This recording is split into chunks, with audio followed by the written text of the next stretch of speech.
Dạ, em chào chị ạ. Chị thay mặt cho chương trình công ty IIC gửi lời cảm ơn và rất vui được gặp em tham dự buổi phỏng vấn hôm nay. Dạ, em cũng rất vui khi gặp được chị và tất cả mọi người ạ.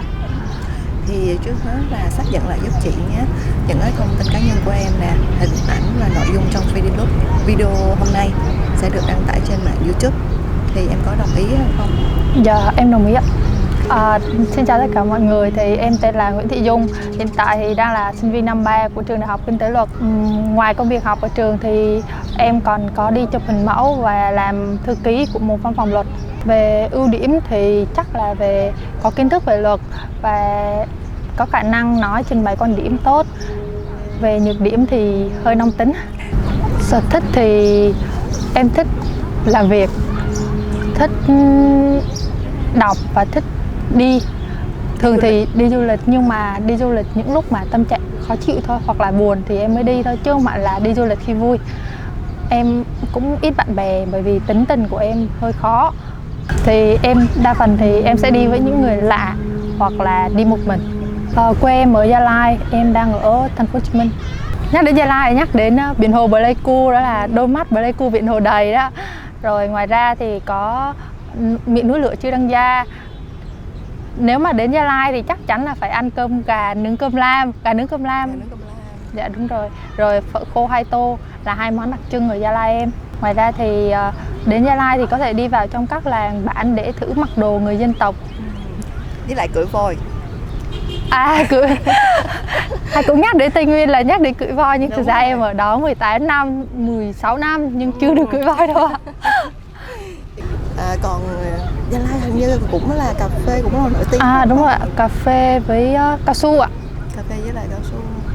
Thì lịch học của em là lịch học đăng ký, nên là những thời gian nào mà đi học ở trường, ngoài thời gian đó thì em đi làm ở văn phòng, làm hết kiểu làm part time đó chị, nên là bình quân thì sáng đi học, chiều đi làm ở văn phòng. Thường thì đi chụp hình hay là đi làm thêm thì đi làm thêm buổi tối thôi. Em đi làm theo kiểu dạng thực tập á chị, nên là làm chỉ khoảng tầm nửa ngày thôi, nửa buổi thôi ạ.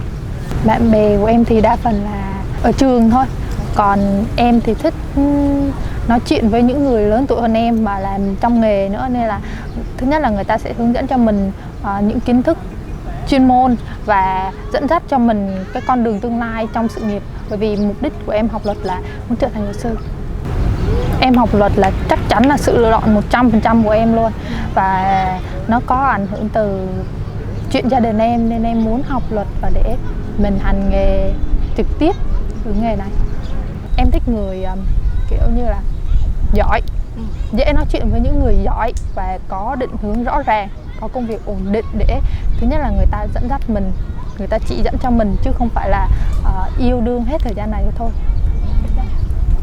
Bạn bè em kết giao trong các cuộc thi về luật hoặc là các cuộc thi về MC, còn lại thì cũng ít ạ.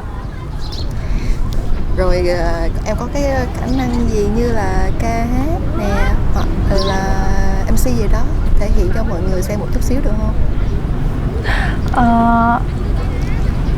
Cá thì em hát dở lắm. Chắc cũng không có khả năng gì nhiều đâu ạ. Người bình thường. Chắc là trong thời gian em bị khủng hoảng vừa rồi thì em đi Quy Nhơn, Bình Định, đi Vũng Tàu, cũng loanh quanh thành phố thôi. Nhưng mà đối với em thì thực sự là bình thường thì chỉ học và đi làm thôi. Mục đích của em học là chỉ để tập trung vào một thứ, học và thành luật sư thôi. Bởi vì tương lai con đường làm luật sư rất là mệt và rất là lâu. Em không có thời gian để đi đây đi đó hay gì đó đâu. Nhưng mà thực sự qua thời gian khủng hoảng thì mình xách xe mình đi, mình mới biết là khó chịu lắm. Vậy là em đi phượt hay là mình đi giống như dặn mà nghỉ dưỡng? Em thích đi phượt hay Đi phượt ạ, đi phượt. Thì hiện tại thì khoảng hè này nữa là em học xong tất cả các môn. Em học vừa xong rồi thì năm tư thì chắc em sẽ đổi sang không làm văn phòng luật nữa, em chuyển sang làm ở văn phòng tư pháp lại. Thì đó là một lĩnh vực mà mới và em muốn thử sức để làm một cái báo cáo thực tập cho nó tốt, và mong là sẽ ra trường sớm hơn dự định. Ngoài ra thì hết thời gian khủng hoảng rồi thì nên vui vẻ bình thường lại, rồi cũng mở rộng mình hơn. Đúng rồi. bớt khó tính lại một chút. Em nhắc tới nước Nhật thì tại sao em thích nước Nhật? Chắc là vì đẹp, và cũng có thời gian là em với bạn em dự định muốn du học ở bên đó, nhưng mà vì chuyện gia đình nên là một mình bạn ấy đi qua, còn em thì ở đây học tiếp. Em muốn học xong rồi, khi mà mình học xong chứng chỉ luật rồi, nếu có điều kiện thì cũng muốn đi học qua bên đó, thạc sĩ hoặc là học cao hơn ở bên đó.